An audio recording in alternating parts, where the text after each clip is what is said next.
Dark revelations. Abeni sat cross-legged on the floor, staring at the curse parchment in front of her.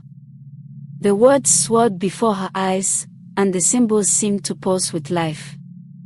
Her fingers traced the strange markings, and with every touch, a chill ran down her spine. She read the words over and over again. The spirit demands payment. The debt will be collected. The curse had claimed many before her, and now it was her turn. But what was the debt? What had her family done to incur the wrath of the spirits? Abeni knew that the answer lay not in the present, but in the past, hidden deep in the dark secrets of her family's history. Abeni stood before her mother in the living room, the cursed parchment clutched tightly in her hands. Her mother, Betty, sat on the floor, her head bowed low, the weight of her guilt pressing her down. "Mama, tell me everything," Abeni demanded, her voice trembling with a mix of anger and desperation. "No more lies. I deserve the truth." Betty lifted her tear-streaked face, her hands trembling. "It wasn't supposed to be like this. I thought if we stayed quiet, the curse would spare you." Abeni's heart clenched. "But it hasn't, Mama. It's only grown stronger." Betty sobbed, her voice barely a whisper.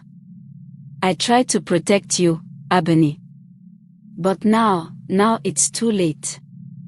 That night, as Abeni lay in bed, she was visited by a dream, one so vivid it felt real. She was transported back to a time long before she was born, to a scene where her grandmother, Ayabisi, stood in the center of a sacred clearing, surrounded by villagers. The air was thick with the scent of burning herbs, and the ground was marked with symbols drawn in white chalk. Ayabisi stood before an ancient shrine, chanting softly, her hands raised toward the heavens. Her face was calm, but her eyes held a deep sorrow.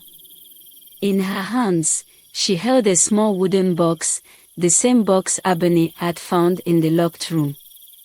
Suddenly, the wind picked up, and a shadowy figure emerged from the forest.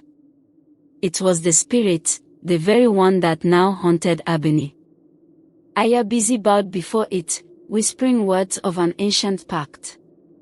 Abeni woke with a start, her heart racing. The spirit had been there, in her dream, just as it was now in her life. But the dream had revealed something more. The spirit wasn't just a vengeful force. It was tied to her family through an ancient pact, a deal that Ayabisi had made long ago. But what had her grandmother offered to the spirit? And what had the spirit demanded in return? As Abeni's thoughts raced, the air in the room grew colder. She turned her head, and there it was, the spirit, standing in the corner, watching her with glowing eyes.